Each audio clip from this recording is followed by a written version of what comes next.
Hey guys, happy Valentine's Day, and today we will be reacting to Fulgrim and the Pain of Obsession by Mr. Bones. You guys enjoyed this, please make sure to hit all those little buttons down below because it will be a huge support. And so, let's do this.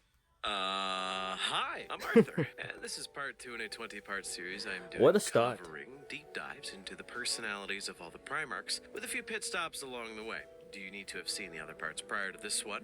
No, but it would make me happy. We aren't covering the second Primarch just yet, but I do have a plan for that if you are invested in the entirety of the progression of this series. But for now, Okay. we're covering what is probably become one of my favorite case studies for bad brain meat in the entirety of the 40k setting, which is the Primarch of the 3rd Legion, Fulgrim the Phoenician. Fulgrim is a character that I think a lot of people tend to like, though I think it's also fair to say a lot of people really don't like Fulgrim. Oh yeah, a lot of people just do not like Fulgrim. Like there was a video on Major Care why that say that Fulgrim was worse than Angron, which is okay, that is a statement.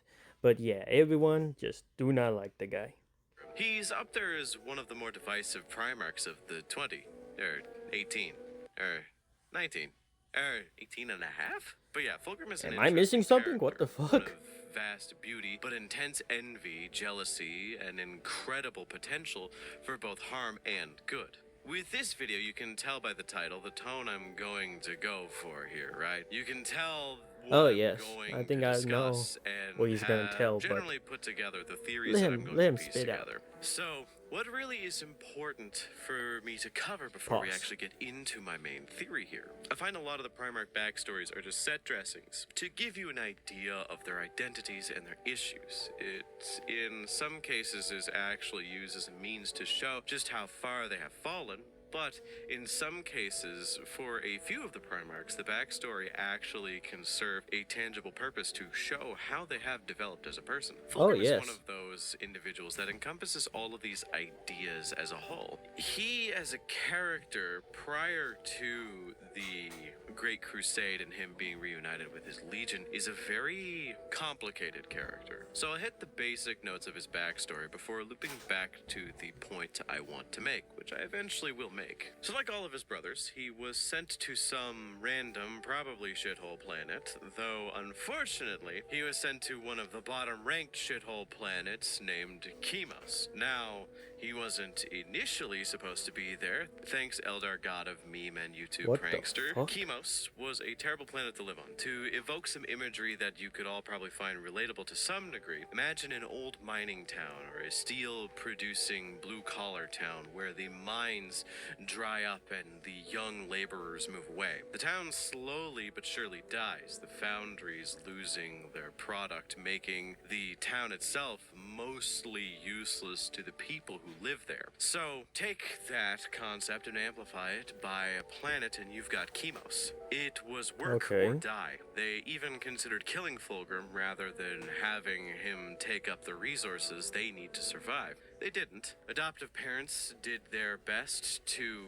raise him, but they died relatively early in his development. And here is Oh. where we get to one of my points I mentioned earlier, where Primarch backstories are usually used to demonstrate the personalities and the abilities of the individuals themselves. Yeah. So, Fulgrim didn't actually become the forever king of Chemos. He actually worked as hard as possible and ended up aiming with a single-minded goal to just improve the standards of living on the planet itself. Because Really? everyone worked till they died. He wanted something that I think humanizes the character as a character, and it definitely separates him from the rest of his Primarch brothers, where some chose to rule the planet in order to show how smart they were and how good they could run a planet. Some were wanting to rule the planet because that's what they were raised to be like. He simply wanted to elevate the people of this society so that they could Oh. have time for recreation. He did. Wait. He was that much of a good person? Holy shit, he wanted everyone to elevate themselves to have a more acceptable life. Why does no one talk about that? Jesus. That's some good character development. But no, we just get um, something rhymes with grape, that type of thing. But holy shit, I didn't know he was that much human.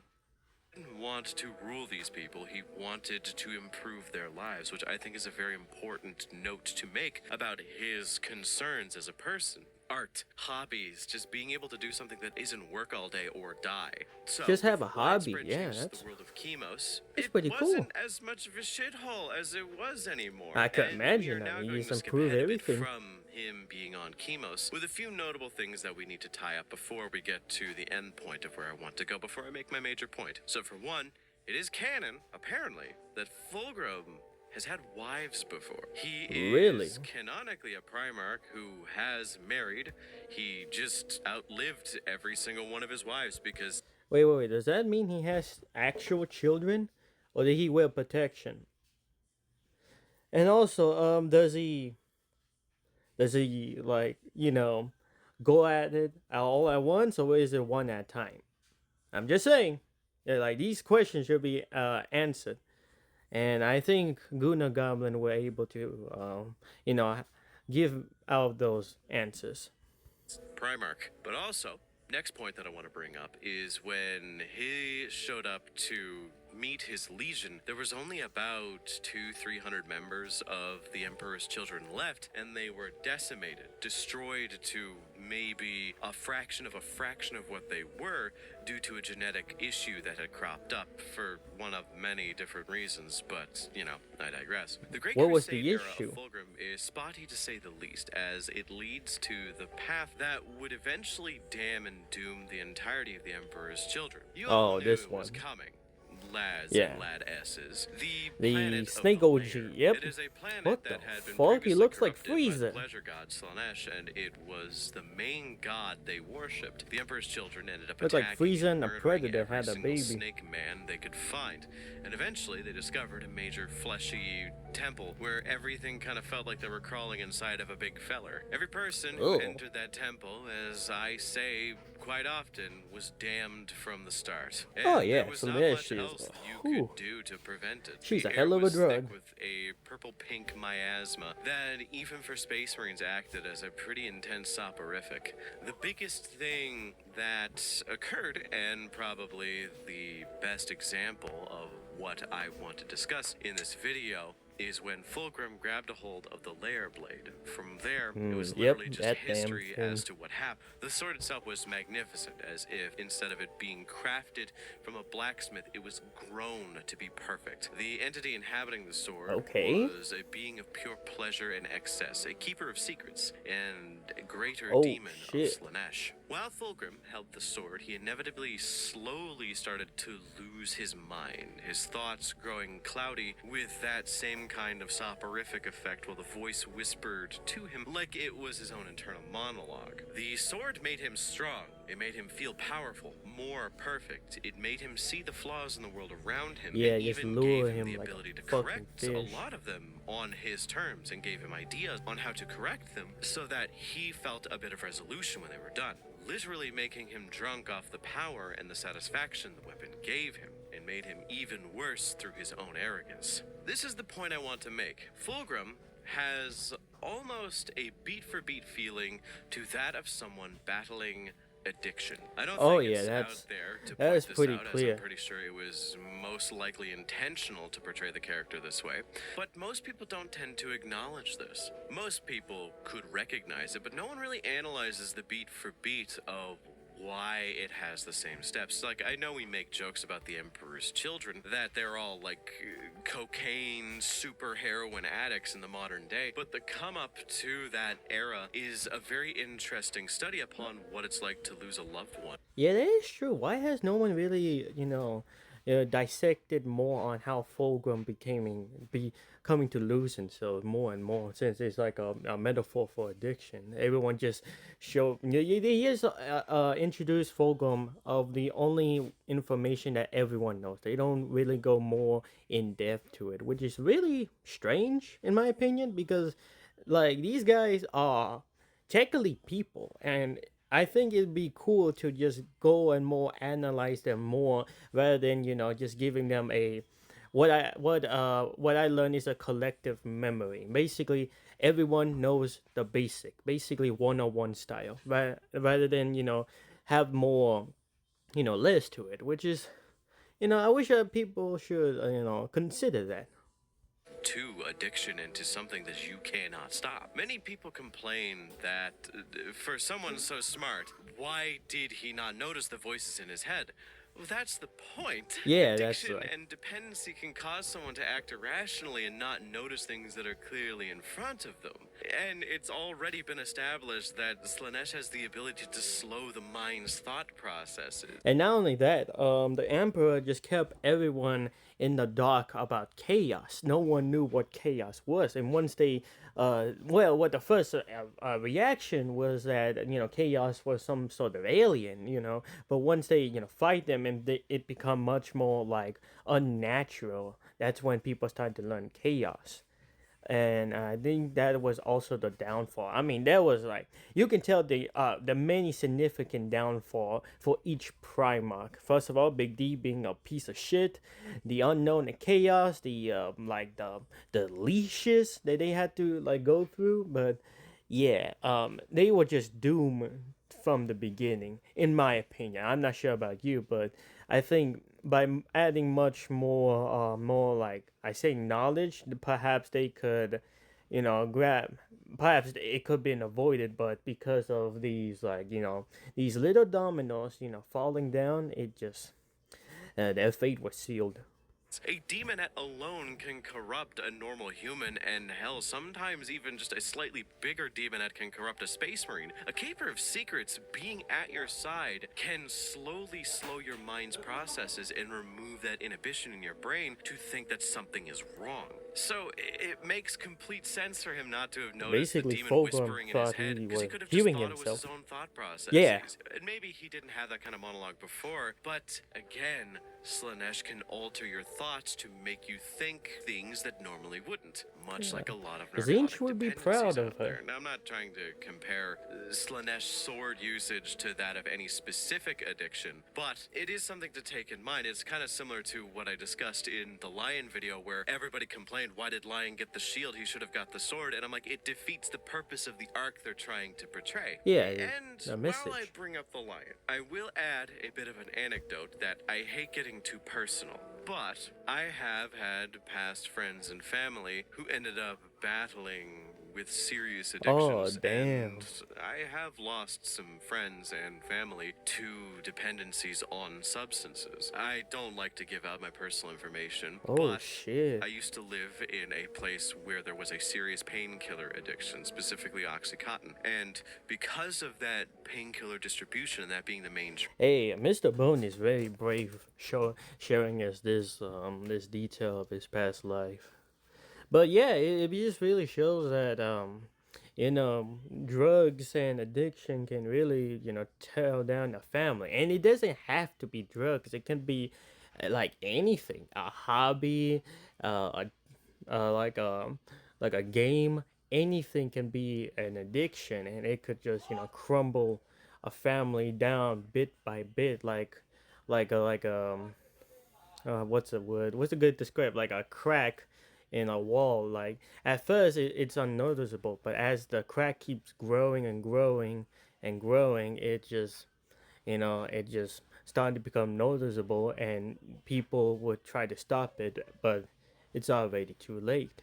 They didn't do, you know, they didn't, took action as the first crack, and it's really, it's really tough. grade for the kind of impoverished community that I lived in, I had to see a similar downfall to that of Fulgrim. And I know that's kind Damn. of comparing a really dark situation to a fictional character, Oh but it's yeah. how I can relate to this character, and it's how I can see the beats that the character was going for. The destruction. Yeah, I would say I think I had a student who in middle school who was getting picked on all the time, and he looked, he wanted to find a way to hide the pain, and so he always had these painkillers in him. And as time goes by, I started to notice that he crack and stuff, and every time I said, hey man, are you okay, he just said never better, but his eyes were just he was like soulless. He was, just not there. It didn't feel like a person. So I was like concerned. So I was hoping maybe an adult could help him, but you know, by the time he didn't die, but he got expelled from school because of his drug abuse. But you can't really blame him because in middle school it was very like a survival skill. Like you need to fucking just just like take all the abuse, the mental like stress, everything, and it was sad, really. And I can really see how Fulgrim can, be a representation of just someone who were lost. And damn, dude. Of a person's personality and life through dependency is something that I don't want to say I know very well. I've never battled with it myself, but I have seen friends that have gone through it, and seeing Yeah, I how witnessed a it. lot of I have his never done it. brothers, his best friend Ferris Manus reacted to seeing him the way that he did, I relate and I Yeah. understand. And I think a lot of you too, once I've kind of made this analogy. And seeing how addiction can progress throughout the years of abuse, it has really made me appreciate Fulgrim, like I was saying. He lashes out at those around him for the slightest bit of criticism, but those who praise him without thought end up being considered his favorite person for a period. But with most Primarchs, getting their attention can be stressful, and here's the most dangerous part. Fulgrim had a very different aura about him. It's explained that even when Rabute Gilliman, one of the calmest and most rational Primarchs, gives you his full attention, it's like being gazed upon by the full view of the sun. But with Fulgrim, it was similar to how they describe JFK, John F. Kennedy, and how when he gave you his attention, you felt like the single most important person in the universe. So he himself was perpetuating this idea that as long as you agree with Fulgrim, everything is going to be all right, Shit. right? He killed people who didn't deserve it, and his dependency on how the Lair Blade spoke with him and warped his mind made it so that he did things that Fulgrim honestly never would have before. The key moment that I see here, and the key moment in most untreated cycles of addiction, is that rock bottom they inevitably hit. You will do Oh yeah. more and more to get what you want no matter the cost. And in this case, the cost was the life of his best friend and brother, Ferris Manus. Now, I critique the book Fulgrim and the Horus Heresy a lot, as it was a lot of information crammed into one space. I honestly still believe that the book should have been divided into 2 to 3 different books, but one of the Really? few moments I think is handled beyond very well is when Fulgrim succumbs to the Blade's influence in its entirety for the second or third time on the battlefield and kills his brother in a fit of petulant rage. He collapses to the ground, sober, and realizes what he has done. This is his rock bottom moment, where the substances wear off and he is left with just this empty feeling of regret, knowing that he has finally done something that he cannot come back from. But unfortunately, they don't ever tell you that when you hit rock bottom, it doesn't necessarily mean you immediately get better. There is this idea that I've seen where if you hit rock bottom, you can seek help and get the support you need. But very often, people don't have those support No, they're networks, or just they don't done. see themselves as having those support networks. So they start digging. They go deeper. They go further down than rock bottom, and he succumbed to his demons. Pun intended, of course. And it has led him to nothing more than a slave to his addictions forever. His obsessions, rather, would be a better way to describe it, as that seems to be the main route that they're going with this. So what is there to learn from this incredibly depressing tale? Yeah. Really is Fulgrim?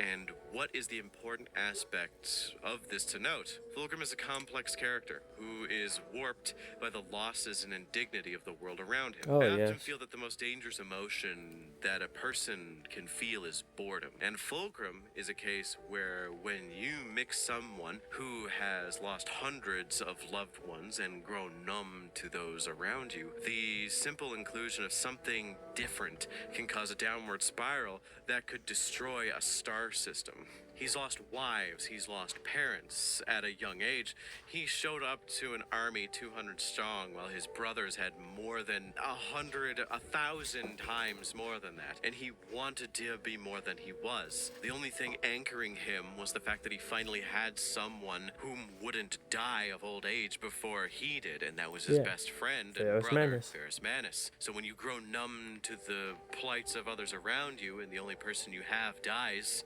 well, you're left with very little decision making in the process, and so he succumbed to Slanesh. He's a very sad character that simply wants to be good at what he does, and it's never enough. He is never perfect enough. I Damn. do think it's very apropos that most Slaneshi demons become crabs or with pincer-like appendages. The needle pricks of a lover's scorn is kind of the key element to the design, with very minute details of scales, because snakes have often been mixed with sin and depravity in terms of the majority of fiction out there. But Fulgrim has mostly become entirely snake, and I think it's very appropriate, as I was Yeah. saying, because a very common symbol of addiction that I see is the Ouroboros, the snake eating its own tail. Oh, And yeah. for as That's a long good point. as Slanesh exists, or the Emperor is a bag of cloth and bones sitting on a golden lawn chair, he will always be a part of that self-gratification cycle of obsession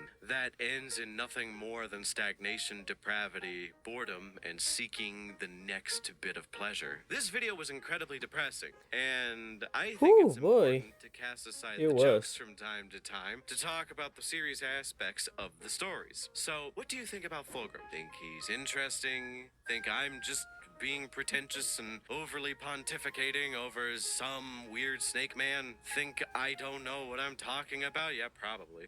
Let me know in the comments. Alongside that, remember to like and subscribe, as it helps the channel immensely. Special thanks And be to sure my to channel love members your for supporting people. me. And if you want to support me as well as gain access to additional content, then become a channel member today. Thanks again for watching. And yes, I know he technically became a snake demon because the lair were snake people. I don't care. I'm trying to be a faux intellectual here, you ding dong. Yeah, that was something.